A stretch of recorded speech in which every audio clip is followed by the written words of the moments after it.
नमस्कार दोस्तों, मैं आपके समक्ष श्री सत्यनारायण भगवान की कथा प्रस्तुत कर रहा हूँ। आइए शुरू करते हैं। बोलिए श्री सत्यनारायण भगवान की जय।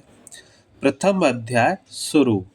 एक समय नेमसारय तीर्थ में सौनक आदि सभी ऋषियों तथा मुनियों ने पुराण शास्त्र के वेत्ता श्री सूत जी महाराज से पूछा, महामुने, किस व्रत अथवा तपस्या से मनोवांछित फल प्राप्त होता है, उसे हम सब सुनना चाहते हैं। श्री सूत जी बोले, इसी प्रकार देव ऋषि नारद जी के द्वारा भी पूछे जाने पर भगवान श्री कमलापति जी ने उनसे जैसा कहा था उसे कह रहा हूँ। आप लोग सावधान होकर सुने। एक समय योगी नारद जी लोगों के कल्याण की कामना से विविध लोकों में भ्रमण करते हुए पृथ्वी लोक में आए और यहाँ उन्होंने अपने कर्म फल के अनुसार नाना योनियों में उत्पन्न सभी प्राणियों को अनेक प्रकार के कलेश दुख भोगते हुए देखा तथा किस प्रकार से इनके दुखों का सुनिश्चित रूप से नाश हो सकता है। ऐसा मन में विचार करके वे विष्णु लोक को गए। वहाँ 4 भुजाओं वाले शंख चक्र गदा तथा वनमाला से विभूषित शुक्लवर्ण भगवान श्री नारायण जी का दर्शन कर उन देवाधिदेव की वे प्रस्तुत करने लगे। नारद जी बोले, हे वाणी और मन से परे स्वरूप वाले, अनंत शक्ति संपन्न, आदि मध्य और अंत से रहित, निर्गुण और सकल कल्याण में गुणों से संपन्न, भक्तों की पीड़ा नष्ट करने वाले परमात्मन, आपको नमस्कार है। स्तुति सुनने के अनंतर भगवान श्री विष्णु जी ने नारद जी से कहा, महाभाग, आप किस प्रयोजन से यहाँ आए हैं?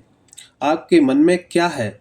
नारद जी बोले, भगवान, पृथ्वी लोक में अपने पाप कर्मों के द्वारा विभिन्न योनियों में उत्पन्न सभी लोग बहुत प्रकार के कलेशों से दुखी हो रहे हैं। हे नाथ, किस लघु उपाय से उनके कष्टों का निवारण हो सकेगा? यदि आपकी मेरे ऊपर कृपा हो तो वह सब मैं सुनना चाहता हूँ, उसे बताएं। श्री भगवान ने कहा, हे वत्स, संसार के ऊपर अनुग्रह करने की इच्छा से आपने बहुत अच्छी बात पूछी है। जिस व्रत के करने से प्राणी मोह से मुक्त हो जाता है, उसे आपको बताता हूँ, सुने। हे वत्स, स्वर्ग और पृथ्वी लोक में दुर्लभ भगवान सत्यनारायण का एक महान व्रत है। आपके स्नेह के कारण इस समय मैं उसे कह रहा हूँ। अच्छी प्रकार विधि विधान से भगवान सत्यनारायण जी का व्रत करके मनुष्य शीघ्र ही सुख प्राप्त कर परलोक में मोक्ष प्राप्त कर सकता है। भगवान की ऐसी वाणी सुनकर नारद जी ने कहा, प्रभु, इस व्रत को करने का फल क्या है? इसका विधान क्या है? इस व्रत को किसने किया और इसे कब करना चाहिए? यह सब विस्तार पूर्वक बतलाइए। भगवान ने कहा, यह श्री सत्यनारायण जी व्रत दुख शोक आदि का शमन करने वाला, धन धान्य की वृद्धि करने वाला, सौभाग्य और संतान देने वाला तथा विजय प्राप्त करने वाला है। जिस किसी भी दिन भक्ति और श्रद्धा से संबंधित होकर मनुष्य ब्राह्मण और बंधु बांधवों के साथ धर्म में तत्पर होकर सायंकाल में भगवान श्री सत्यनारायण जी की पूजा करे, नैवेद्य के रूप में उत्तम कोट के भोजनीय पदार्थ को सवाया मात्र में भक्ति पूर्वक अर्पित करना चाहिए। केले के फल, घी, दूध, गेहूं का चूर्ण अथवा गेहूं के चूर्ण के अभाव में साठी का चूर्ण, शक्कर या गुड़, यह सब योग्य सामग्री सवाया मात्र में एकत्र कर निवेदित करनी चाहिए। बंधु बांधवों के साथ श्री सत्यनारायण भगवान जी की कथा सुनकर ब्राह्मणों को भोजन कराना चाहिए। भक्ति पूर्वक प्रसाद ग्रहण करके नृत्य गीत आदि का आयोजन करें। तदनंतर भगवान सत्यनारायण का स्मरण करते हुए अपने घर को जाएं। ऐसा करने से मनुष्यों की अभिलाषा अवश्य पूर्ण होती है। विशेष रूप से कलयुग में पृथ्वी लोक में यह सबसे छोटा एवं सरल उपाय। बोलिए श्री सत्यनारायण भगवान की जय। द्वितीय अध्याय शुरू। सूत जी ने कहा, हे ऋषियों, जिन्होंने पहले समय में इस व्रत को किया है, इसका इतिहास कहता हूँ, आप सब ध्यान से सुने। सुंदर काशीपुरी नगरी में एक अत्यंत निर्धन ब्राह्मण रहता था। वह ब्राह्मण भूख और प्यास से बेचैन होकर पृथ्वी पर घूमता रहता था। ब्राह्मणों से प्रेम करने वाले श्री विष्णु भगवान जी ने ब्राह्मण को देखकर एक दिन बूढ़े ब्राह्मण का रूप धारण कर ब्राह्मण के पास जाकर आदर के साथ पूछा, हे विप्रदेव, तुम नित्य ही दुखी होकर पृथ्वी पर क्यों घूमते हो? तब उस ब्राह्मण ने कहा, मैं भिक्षा के लिए पृथ्वी पर फिरता हूँ। हे भगवान, यदि आप इससे छुटकारा पाने का कोई उपाय जानते हो तो कृपया कर मुझे बताएं। वृद्ध ब्राह्मण का रूप धारण किए श्री विष्णु जी ने कहा, हे ब्राह्मण, श्री सत्यनारायण भगवान मनवांछित फल देने वाले हैं, इसलिए तुम उनका पूजन करो। इससे मनुष्य सब दुखों से मुक्त हो जाता है। ब्राह्मण को व्रत का सारा विधान बताकर बूढ़े ब्राह्मण का रूप धारण करने वाले श्री भगवान जी अंतर्ध्यान हो गए। जिस व्रत को वृद्ध ब्राह्मण ने बताया है, मैं उसको अवश्य करूँगा, यह निश्चित कर वह ब्राह्मण घर चला गया। अगले दिन वह जल्दी उठा और श्री सत्यनारायण जी का व्रत करने का निश्चय कर भिक्षा मांगने के लिए चल दिया। उस दिन उसको भिक्षा में बहुत धन मिला, जिससे उसने पूजा का सामान खरीदा और घर का आकर अपने बंधु बांधवों के साथ श्री सत्यनारायण जी का व्रत किया। इसके करने से वह ब्राह्मण सब दुखों से छुटकर अनेक प्रकार के सुख संपत्तियों से युक्त हुआ। तभी से वह विप्र हर मास व्रत करने लगा। इसी प्रकार सत्यनारायण जी के व्रत को जो शास्त्र विधि के अनुसार करेगा, वह सब पापों से छूटकर मोक्ष को प्राप्त होगा। आगे भी जो मनुष्य पृथ्वी पर श्री सत्यनारायण जी का व्रत करेगा, वह सब दुखों से छूट जाएगा। इस तरह नारद जी से सत्यनारायण भगवान का कहा हुआ व्रत मैंने आपसे कहा। तब ऋषियों ने कहा, हे मुनीश्वर, संसार में इस विप्र से सुनकर किस किस ने इस व्रत को किया, यह हम सब सुनना चाहते हैं। श्री सूत जी ने कहा, हे मुनियों, जिस जिस प्राणी ने इस व्रत को किया है, उन सबकी कथा सुनो। एक समय वह ब्राह्मण धन और ऐश्वर्य के अनुसार बंधु बांधवों के साथ व्रत पूजन कर रहा था कि उसी समय एक लकड़हारा आया। उसने लकड़ियां बाहर रख दी और विप्र के घर में चला गया। प्यास से व्याकुल लकड़हारे ने विप्र को व्रत करते देखा। वह प्यास को भूल गया। उसने उस विप्र को नमस्कार किया और पूछा, हे विप्र, आप यह पूजन किसका पूजन कर रहे हैं? इस व्रत से क्या फल मिलता है? कृपया करके मुझे बताएं।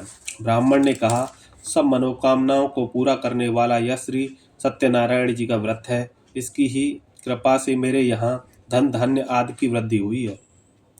विप्र से इस व्रत के बारे में जानकर वह लकड़हारा बहुत प्रसन्न हुआ।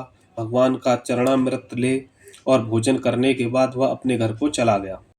अगले दिन लकड़हारे ने अपने मन में संकल्प किया कि आज ग्राम में लकड़ी बेचने से जो धन मिलेगा, उसी से भगवान सत्यनारायण जी का उत्तम व्रत करूंगा। मन में ऐसा विचार कर वह लकड़हारा लकड़ियां अपने सिर पर रखकर जिस नगर में धनवान लोग रहते थे वहां गया। उस दिन उसे धन लकड़ियों के चौगुने दाम मिले। वह बूढ़ा लकड़हारा अति प्रसन्न होकर पक्के केले, शक्कर, शहद, घी, दूध, दही और गेहूं का चूर्ण इत्यादि श्री सत्यनारायण भगवान के व्रत की सभी सामग्री लेकर अपने घर आ गया। फिर उसने अपने बंधु बांधवों को बुलाकर विधि विधान के साथ भगवान का पूजन और व्रत किया। उस व्रत के प्रभाव से वह बूढ़ा लकड़हारा धन, पुत्र आदि से युक्त हुआ और संसार के समस्त सुख भोग कर वैकुंठ को चला गया। बोलिए श्री सत्यनारायण भगवान की जय। द्वितीय अध्याय संपूर्ण। बोलिए श्री सत्यनारायण भगवान की जय। तृतीय अध्याय शुरू। श्री सूत जी ने कहा, हे श्रेष्ठ मुनियों, अब एक और कथा कहता हूँ। पूर्व काल में उल्कामुख नाम का एक बुद्धिमान राजा था। वह सत्यवक्ता और जितेंद्रिय था। प्रतिदिन देव स्थानों पर जाता था तथा गरीबों को धन देकर उनके कष्ट दूर करता था। उनकी पत्नी सुंदर और सती साध्वी थी। भद्रशिला नदी के तट पर उन दोनों ने श्री सत्यनारायण भगवान का व्रत किया। साधु नामक एक वैश्य राजा को व्रत करते देख उनसे पूछने लगा, हे राजन, भक्ति युक्त चित्त से यह आप क्या कर रहे हैं? मेरी सुनने की इच्छा है। तब महाराज उल्कामुख ने कहा, हे साधु वैश्य, मैं अपने बंधु बांधवों के साथ संतान की प्राप्ति के लिए महाशक्तिमान सत्यनारायण भगवान जी का व्रत व पूजन कर रहा हूँ। उसने कहा, हे राजन, मुझे भी इसका संविधान बताइए। मैं भी आपके कथानुसार इस व्रत को करूँगा। मुझे कोई संतान नहीं है। विश्वास है कि इससे निश्चय ही मेरे यहाँ भी संतान होगी।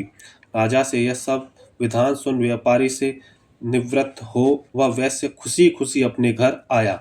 वैश्य ने अपनी पत्नी लीलावती से संतान देने वाले उस व्रत का समाचार सुनाया और प्रण किया कि जब हमारे यहाँ संतान होगी तब मैं इस व्रत को करूँगा।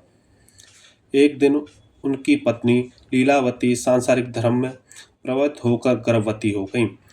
उसने एक सुंदर कन्या को जन्म दिया। कन्या का नाम कलावती रखा गया। इसके बाद लीलावती ने अपने पति को स्मरण दिलाया कि आपने जो भगवान का व्रत करने का संकल्प किया था वह आप उसे पूरा कीजिए। साधु वैश्य ने कहा, हे प्रिय, मैं कन्या के विवाह पर इस व्रत को करूँगा। इस प्रकार अपनी पत्नी को आश्वासन दे वह व्यापार करने चला गया। काफ़ी दिनों पश्चात वह लौटा तो उसने नगर में सखियों के साथ अपनी पुत्री को खेलते देखा। वैश्य ने तत्काल कलावती के लिए कोई सुयोग्य वर की तलाश की।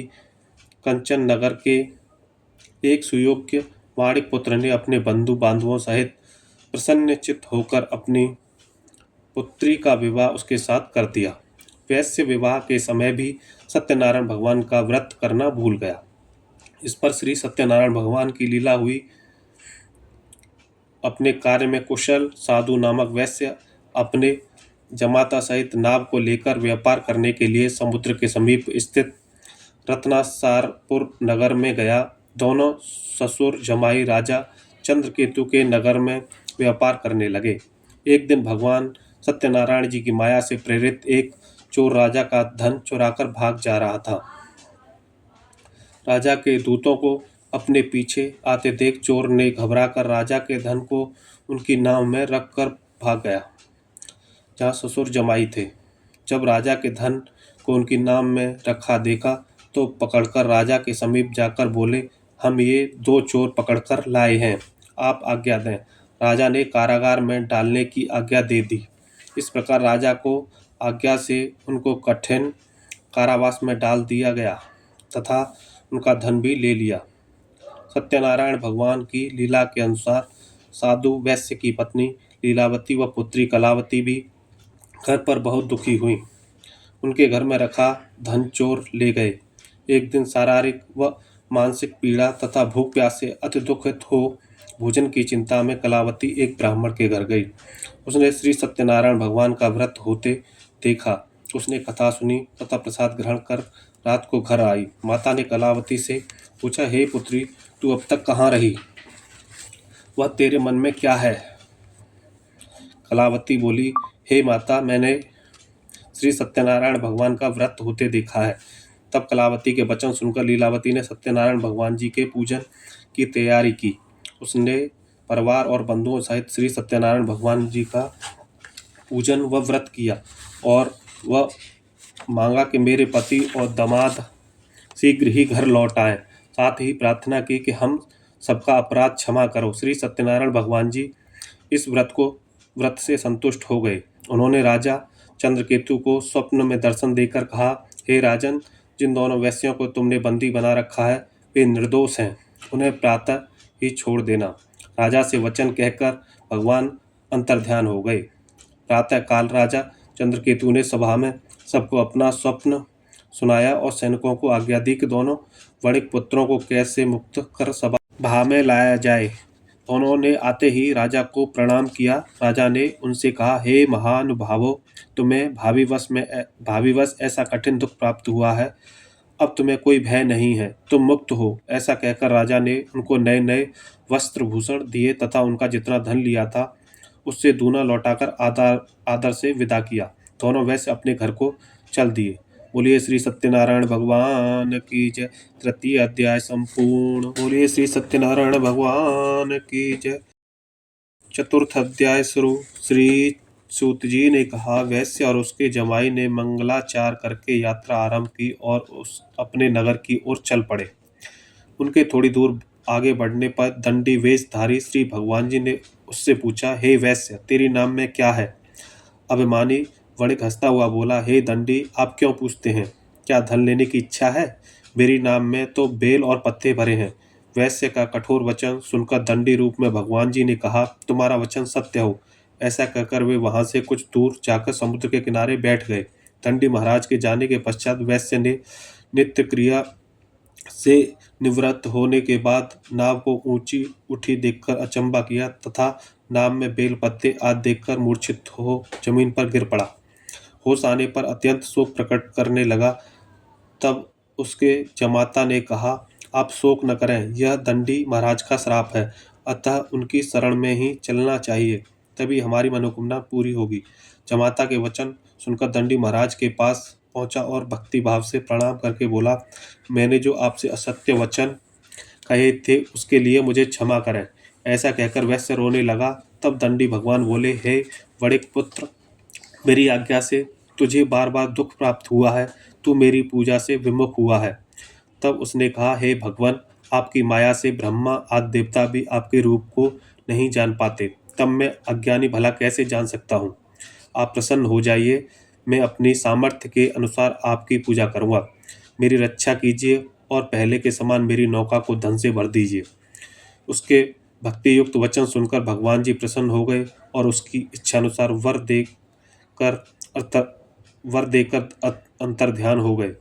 तब ससुर व जमाता दोनों ने नाव पर आकर देखा कि नाव धन से परिपूर्ण है। फिर वह भगवान सत्यनारायण जी का पूजन कर जमाता सहित अपने नगर को चला। जब वह अपने नगर के निकट पहुंचा तब उसने एक दूत को अपने घर भेजा। दूत ने वैश्य के घर जाकर उसकी पत्नी को नमस्कार किया और कहा, आपके पति अपने दामाद सहित इस नगर के समीप आ गए हैं। लीलावती और उसकी कन्या कलावती उस समय भगवान का पूजन कर रही थीं। दूत का वचन सुनकर साधु की पत्नी ने बड़े हर्ष के साथ सत्यदेव का पूजन पूर्ण किया और अपनी पुत्री से कहा, मैं अपने पति के दर्शन को जाती हूँ, तू भी कार्य पूर्ण कर शीघ्र आना। परंतु कलावती पूजन वे प्रसाद छोड़कर अपने पति के दर्शन के लिए चली गई, परंतु उसको पति का दर्शन प्राप्त नहीं हुआ। नौका को डूबा हुआ तथा कन्या को रोती हुई देख वैश्य दुखित हो बोला, हे प्रभु, मुझसे या मेरे परिवार से जो भूल हुई है उसे क्षमा करो। उसके दीन वचन सुनकर सत्यदेव भगवान प्रसन्न हो गए। आकाशवाणी हुई, हे वैश्य, तेरी कन्या प्रसाद छोड़कर आई है, इसका पति अदृश्य हुआ है। यदि वह घर जाकर प्रसाद खाकर लौटे तो उसका पति अवश्य मिलेगा। आकाशवाणी सुनकर कलावती ने घर पहुंचकर पूजन कर प्रसाद खाया और फिर आकर अपने पति के दर्शन किए। तत्पश्चात वैश्य ने वहीं बंधु बांधवों सहित सत्यदेव का विविध पूर्वक पूजन किया। वह इस लोक का सुख भोगकर अंत में सर्वलोक को गया। बोलिए श्री सत्यनारायण भगवान की जय। चतुर्थ अध्याय संपूर्ण। बोलिए श्री सत्यनारायण भगवान की जय। पंचम अध्याय शुरू। श्री सूत जी ने आगे कहा, हे ऋषियों, मैं एक और भी कथा कहता हूँ। प्रजा पालन में लीन तुंगध्वज नाम का एक राजा था। उसने भगवान सत्यदेव का प्रसाद त्याग कर बहुत दुख पाया। एक समय राजा वन में पशुओं को मारकर बड़ के वृक्ष के नीचे आया। वहां उसने ग्वालों को भक्ति भाव से बंधु बांधवों सहित श्री सत्यनारायण जी का व्रत पूजन करते देखा, परंतु राजा देखकर भी अभिमानवश न तो वहां गया और न ही सत्यदेव भगवान को नमस्कार ही किया। जब ग्वालों ने भगवान जी का प्रसाद उनके सामने रखा तो वह प्रसाद त्याग कर अपने नगर को चला गया। नगर में पहुंचकर उसने देखा कि उसका सब कुछ नष्ट हो गया है। वह समझ गया कि यह सब भगवान सत्यदेव ने ही किया है। तब वह उसी स्थान पर वापस आया और ग्वालों के समीप गया। और विधि पूर्वक पूजन का प्रसाद खाया तो सत्यनारायण जी की कृपा से सब कुछ पहले जैसा ही हो गया और दीर्घकाल तक सुख भोगकर स्वर्गलोक को चला गया। जो मनुष्य इस परम दुर्लभ व्रत को करेगा, श्री सत्यनारायण भगवान की कृपा से उसे धन धान्य की प्राप्ति होगी। निर्धन धनी बंदी बंधन से मुक्त होकर निर्भय हो जाता है। संतानहीन को संतान प्राप्त होती है तथा सब मनोरथ पूर्ण होकर अंत में वह बैकुंठ धाम को जाता है। जिन्होंने पहले इस व्रत को किया, अब उनके दूसरे जन्म की कथा भी सुनिए। सतानंद नामक ब्राह्मण ने सुदामा के रूप में जन्म लेकर श्री कृष्ण की भक्ति कर मोक्ष प्राप्त किया। उल्कामुख नाम के महाराज राजा दशरथ बने और श्री रंगनाथ का पूजन कर बैकुंठ को प्राप्त हुए। साधु नाम के वैश्य ने धर्मात्मा व सत्य प्रतिज्ञ राजा मोरध्वज बनकर अपने पुत्र को आरे से चीरकर मोक्ष को प्राप्त हुआ। महाराज तुंगध्वज स्वयं भूमनु हुए। उन्होंने बहुत से लोगों को भगवान की भक्ति में लीन कर मोक्ष प्राप्त किया। लकड़हारा भील अगले जन्म में कुह नामक निषाद राजा हुआ, जिसने भगवान श्री राम के चरणों की सेवा कर मोक्ष प्राप्त किया। बोलिए श्री सत्यनारायण भगवान की जय। संपूर्ण कथा संपन्न।